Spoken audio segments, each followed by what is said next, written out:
Onnit's semi-annual sale is here. For 2 weeks only, all of our products are on sale at huge discounts.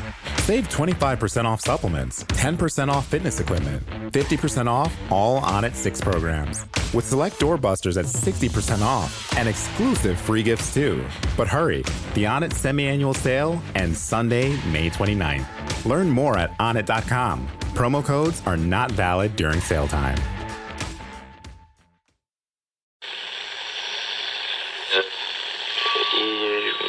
Empire.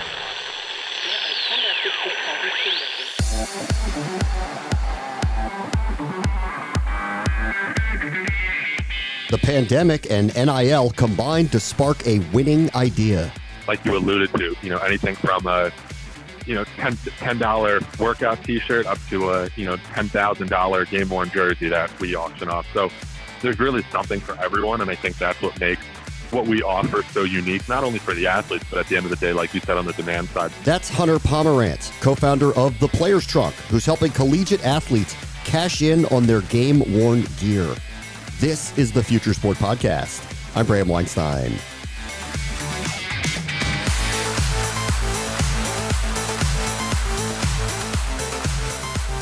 A light bulb went off during the canceled seasons of 2020 during the height of the pandemic. For Hunter Pomerantz, his brother, and a friend, all connected as student trainers for their big collegiate basketball programs, there was a time to formulate some business ideas.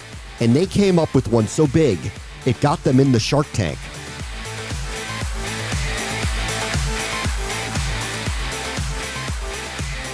Our guest this week is Hunter Pomerantz, who is the co-founder of The Player's Trunk, which is disrupting the sports memorabilia marketplace by helping players sell game-used material in this new landscape of NIL. Hunter, thank you so much for joining us. Absolutely. Thanks for having me on. Can you give me the background? You and I believe it was your brother and a friend of yours hit the pandemic, lost some seasons, and an idea sparked. What happened? Yeah, that's exactly how it went down. The short story there was right when COVID was at its peak and at its height. It was around June, July of 2020. So we're approaching 2 years now since the Player's Trunk was born. But it really started with an idea that came to the three of us, like you said, myself, my brother Austin, and his roommate Jason. We were on a FaceTime call at 2 a.m. talking about just life, sports, everything. And randomly we said, hey, that idea we've always had. The three of us were student managers at our respective universities. I was at Syracuse for 4 years, head manager under Coach Boeheim.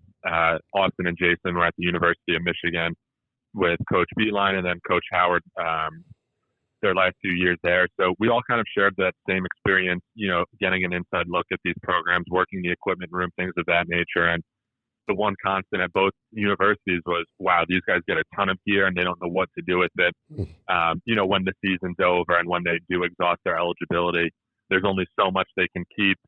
Mom and dad don't want it sitting on on a closet floor up in the attic. So they were always looking for an avenue and a vertical to sell their game worn, team issued gear, clothing, jerseys, you name it. And guys would ask us to help them with that, and we were doing it on Instagram DMs and eBay, and we just said there's got to be a better way, a better platform, a better solution that athletes can really monetize, and ultimately it takes the hassle out of it for the athletes. That's what we've always been about. We see firsthand how busy they are, how much goes into being a collegiate student athlete, being a student, being an athlete, and then ultimately working towards the pros. So we knew they had a ton of other things going on in their lives they couldn't deal with, going to the post office 20 times a day and shipping and customer service and tracking numbers and everything that comes with that. So we said there's got to be a better solution, a better platform. There really wasn't anything at the time. And that's really the short story on how it started. But yeah, like you said, it was really the height of the COVID pandemic, not exactly how we would have drawn it up. And, I don't know how many people would say, start a business in the middle of a global pandemic, but it was really just for us. We got lucky with the timing and, the fact that we were able to take advantage of that extra time that we had in quarantine. And we didn't want to just, use the woe is me cliche and sit home and play however many, hours of Xbox or PlayStation as much as I would have loved to. I don't think my parents would have been too thrilled with that. So we decided, let's be proactive. Let's better ourselves. We didn't know what would happen. I just graduated, 2020 from Syracuse, and that's when COVID was at its highest. So I didn't know I had a post-grad internship lined up. I didn't know if that would happen, if it would go remote, if it would get canceled altogether. So it was really just the three of us took this. Let's be proactive. Let's better ourselves. We think we have a really cool idea, and we have this extra time on our hands now, like I said, in lockdown and quarantine. So that's really how it started. And that 2 a.m. FaceTime, we had the idea. We said, let's do it. And before you know it, we were watching you how to, build a website, run a startup, successful business. And here we are now approaching our 2-year anniversary. From the vast majority of us who had great 4-year college experiences, let us all apologize to you for the pandemic. It's not supposed to go like that. It's supposed to be the time of your life. Horrible. Besides missing the graduation, it really was the experience of a lifetime, at least speaking for myself at Syracuse. Wish I could have had the proper graduation and send off in the Carrier Dome, but there were much bigger things going on in the world at that point, and I wouldn't trade my college experience for anything. All right, let me ask you about the gear that you are helping the players to sell. I was confused when I saw this because I don't know what is the player's property and what is the school's property. So could you kind of take me through how that works? Yeah, absolutely. Good question. On the gear side of things, so more in apparel or game-worn jerseys, uniforms, sneakers, anything of that nature. Once an athlete exhausts their college eligibility, or they move on to the pros, or decide they don't want to be, matriculated student athlete anymore, at that point the gear ownership is transferred to the individual athlete. At which point they're free to do whatever he or she would like with their gear at that point when it's when it's gear that they own. Again, things get a little dicey with the new name, image, and likeness period in college sports where regardless, even though athletes can now monetize and make money while they are a student athlete, they're still not able to sell their game-worn gear or anything that's issued apparel from the school, if that makes sense. Right, because technically it's still the school's property, right, at that point? Correct, especially while guys and girls are still needing to wear their uniforms or need their equipment to compete at the highest level in the collegiate space. So that's really the only, caveat there. But ultimately it's once, an athlete is out of school and they exhaust their eligibility, at that point is when you start to see the transfer of ownership and possession, and ultimately when the athlete can decide what he or she wants to do with that gear. Okay. So like Paolo Banchero, number 1 pick of the draft, he can't sell his game-worn Duke jersey from the Final Four until after he's left. That's basically what you're saying here? Correct. Absolutely correct. Okay. All right. So all of these guys have all of these items. You guys have built this company. You started to monetize this. They're allowed to do this. Has there been any pushback from the schools that have been like, wait a minute, you're making money off of all of this? Has there been any of that to you all? No. Honestly, no. We haven't had pushback from any of the schools. And, it's, like I said, there's such a tie-in with the NIL thing, and we want to keep it separate. But we do have great relationships at a number of these schools. And, at the end of the day, it's how do they support their athletes and how can they help? So if they can help, a student athlete and know that the gear is worth something to them one day and an athlete decides to sell it when they are allowed to, at that point, the school's, really just rooting for their guys and girls to be able to monetize, and they understand that it's their gear at the end of the day once, like we spoke about, they're, a graduated student athlete. So the schools have been supportive. We haven't had pushback from the schools. We haven't had pushback from equipment managers or anything like that. Okay. Tell me about demand on the other side of this. I could see big name players and game-worn jerseys being very valuable in a marketplace. What about all the other stuff? Because I went through the site, I'm looking through, I'm seeing a lot of very cool items. They were owned by big-time players, but it's not the game-worn jersey. It's not the typical memorabilia that has a big price tag attached to it. What's the demand been like for all of these other types of items? Yeah, there's been great demand across the board, and I think it's one of the things that makes the Players Trunk so unique is the different product offerings that we carry on our site. And you talk about who our target audience is and who comes to our site. We have like you alluded to, anything from a, $10 workout T-shirt up to a, $10,000 game worn jersey that we auction off. So there's really something for everyone, and I think that's what makes what we offer so unique, not only for the athletes, but at the end of the day, like you said, on the demand side, from the customer's point of view, it's really unique knowing that you can come to our site. Like I said, you get a T-shirt, a jersey, a pair of sneakers. So we really do cover the entire spectrum there in terms of the gear and the product offerings. Obviously, like you alluded to, the game-worn jerseys, Banchero Final Four jersey, of course, that's going to have way higher demand than, someone's workout T-shirt or shorts. But I think that's what's so cool about, seeing people tag us on social media and talking to our customers and seeing what they post. Some of them, it's the jersey or the sneakers that they're going to put in a gorgeous display case, and it becomes the centerpiece, the focal point in their man cave, right? And then there are others that want to look great in their local YMCA league or their church league on Sundays, and they show up in a, Buddy Boeheim practice jersey. Like, how cool is that? And I think that's the coolest part. Everything on our site is unique. It's one of one. It's as exclusive as it gets. It's, if you're late to the trunk drop, you probably miss out because things do go that quickly. So that's really been the demand side of things. But there's huge demand, like I said, for any of these products, whether it's workout gear, travel gear, bags, sneakers. Game worn obviously creates the most demand, but we still see a really good influx of customers coming for the workout gear, the practice gear, things of that nature. Guys, are you looking for that extra confidence when it's time to have fun? Let me tell you about BlueChew.com. BlueChew is a unique online service that delivers the same active ingredients as Viagra and Cialis, but in chewable form and at a fraction of the cost. Blue Chew's tablets help men combat all forms of ED. Blue Chew is also an online prescription service, so no visits to the doctor's office, no awkward conversations, and no waiting in line at the pharmacy. And it ships right to your door in a discreet package. The process is simple. Sign up at BlueChew.com, consult with one of their licensed medical providers, and once you're approved, you'll receive your prescription within days. And the best part, all done online.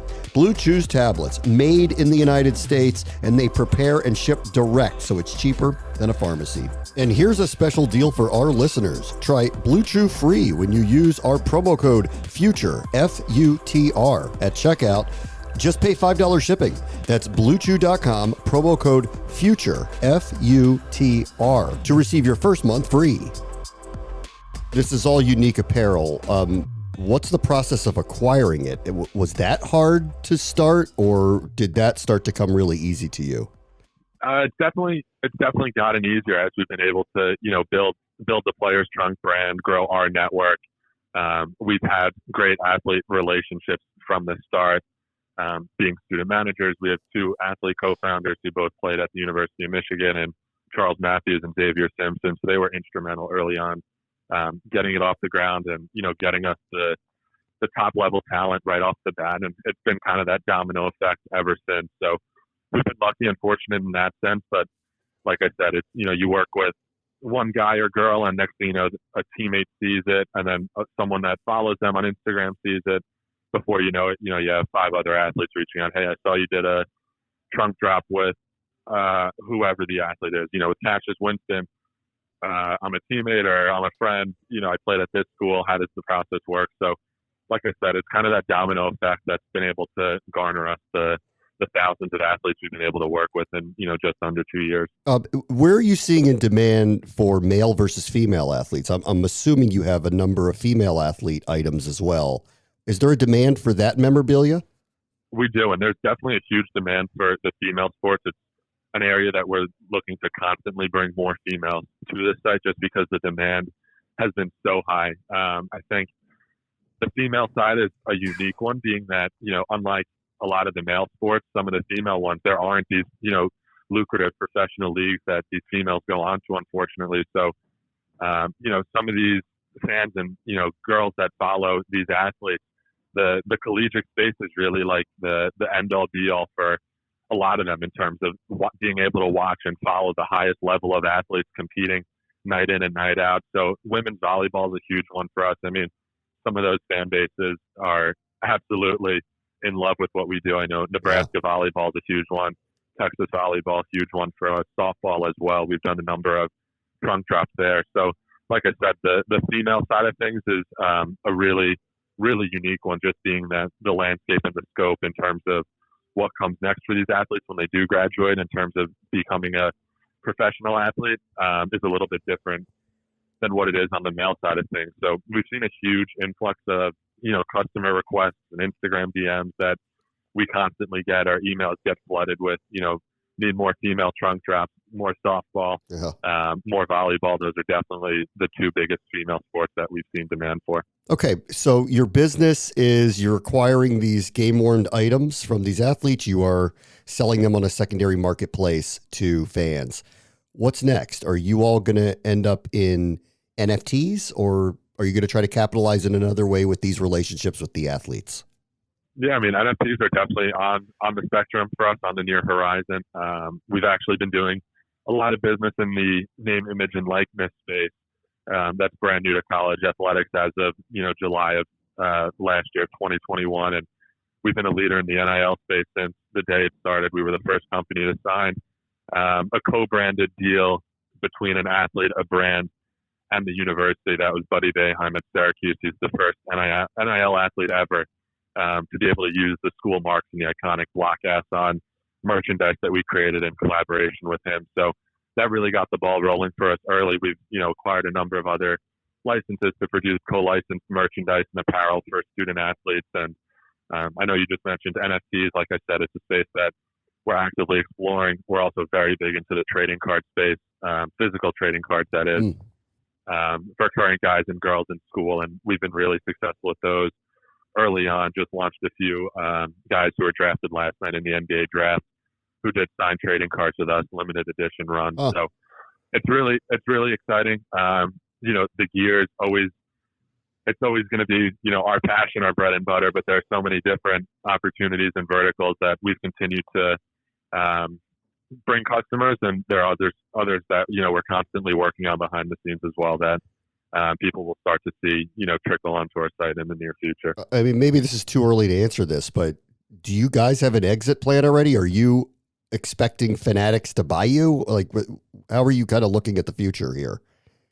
$1 million question. I mean, listen, we're always looking ahead, but right now our biggest focus is, the present and just continuing to create these new product offerings and these new verticals and help these athletes continue to monetize in the way that we have been. I think the name, image, and likeness space especially is so new and so revolutionary. It's so young, and like I said, we were an early mover in the space. We were, the first real NIL company in the space doing something like this. So we're continuing to use, that momentum that we've had since July 1st of last year in the space. And, that's our focus right now, continuing to help, these athletes monetize in the future. And whatever comes, down the road, we'll be ready for it. What did you go to school for? Because I'm sure this isn't where you thought you'd end up. What did you go to Syracuse for? I majored in sport management and I minored in business marketing. So I've always knew that, the intersection between sports and business is where I'd like to, end up. My parents always joked I watched, more CNBC as a young child than most did, but I always knew that intersection is where I wanted to be. Like I said, obviously with COVID, that changed things a little bit. Like I always wanted to work for a team in a front office or an organization. But with COVID, not knowing what the world would look like, especially the sports world, which, we're one of the last to reopen, didn't know what that would look like. So like I said, we wanted to be proactive, but for me, that's what I went to Syracuse for. And it was always just finding that intersection between sports and business. So I grew up watching all sports television like you and wanted to get into sports and ended up being a traditional sportscaster. By you saying you watched a ton of CNBC, was it a dream come true to be on Shark Tank? Because you guys were recently on that program. Yeah, it was definitely a dream come true. It still feels surreal. I think every kid with an entrepreneurial bone in their body growing up dreams of being on Shark Tank, on that carpet, pitching those 5 sharks. So when we did get that call that, the episode was airing, you do kind of just take a step back and try and appreciate how cool of a moment that is. But, then it was also time to kick, things into gear and, try and find ourselves a strategic partner on the show. So it was definitely a dream come true. It's something that I'll remember forever. The entire experience is something that, I'll remember and definitely tell my kids about. Having been in television forever, I'm not sure you can answer this, but can you tell us what the process was like of being on there? Like, how long on the stage are you actually out there? When they edit it down, are you surprised by what the edit looks like? Like, can you give us any details of what the experience is like of being on that show? Yeah, I mean, you're definitely, you're on the carpet for a little bit longer than the, 8 to 10, 8 to 12 minute segment Right. that people see on TV, which I think most people understand at this point. It's hard for any of these sharks to invest, 6-7 figures into a company or an entrepreneur and only have, 5 minutes, right, that you see on TV to figure out the entire business and where it stands and if it's investable. So, you're on there we were probably on there for, I don't even know.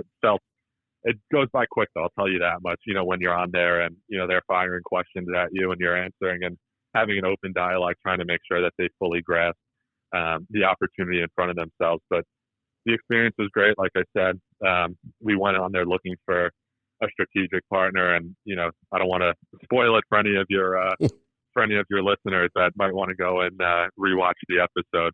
But the experience was, like I said, a once in a lifetime experience. It's something that I'll definitely never forget, and just super fortunate that, they reached out to us and, had us on the show. Okay, last thing for you. So when initially players were asking you to help them and you're DMing people back and forth about doing this, did the light bulb go off then, or was it, this is a pain in the butt, but I'm just going to help these guys? How did you kind of view it in the beginning?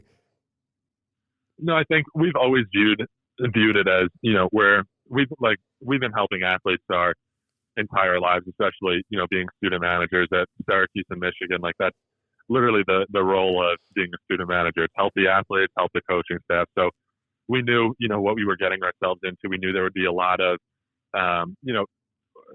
below the surface work that most people wouldn't want to do. And it's a grind. You got to be scrappy. You got to be quick, ready to adjust at all times. There's no 9 to 5 in this business, especially in sports. Even last night we were up till 2 a.m. watching the NBA draft and seeing where our guys were and then who signed, obviously after the draft. Did any of our guys sign two-way deals? Did any sign exhibit 10s? Anything we can do there? So you're up at all hours of the night. We're constantly working. We're hungry. We're scrappy, but that's what you got to do to make it. And, that's exactly what we're doing. So it was never, we're dreading, having to respond to DMs or, deal with athletes. There was never anything like that. We always saw the opportunity. And I think we were lucky really early on that we had such, a proof of concept. Not that we needed one, but it was reassuring knowing some of our earliest trunk drops, a week or two into starting the business, and seeing how quickly, the concept for the business went viral on Twitter with, in the industry tweeting it out. I mean, we had Dwayne Wade put it on his Instagram, Jay Billis, Joe Lenardi, Chris Brickley, NBA, celebrity trainer. So the list went on and on really early for us. And that was really when the light bulb went off and we kind of looked at each other, stepped back and said, hey, we really have, lightning in a bottle here. We got a full flesh run with this thing. And, we haven't looked back since. Hunter Pomerantz is the co-founder of the Players Trunk. Thank you so much for joining us. Absolutely. Thanks again for having me on. On the next Future Sport podcast, the future of pro uniforms has connectivity beyond belief. The experience that Nextiles is trying to change is that it's form-fitting. It's for you. It's made for you. And it really shouldn't change your way you perceive an activity or sport or your day-to-day things to do. So I guess what I'm trying to say is that Nextiles, we build sensors directly into clothing. So they feel like fabric, they feel like threads. That's Dr. George Sun, CEO and founder of Nextiles, where comfortable athletic wear will form fit to help you understand your biometrics. That will do it for this episode. As always, the future is now. This is the Future Sport Podcast. I'm Bram Weinstein.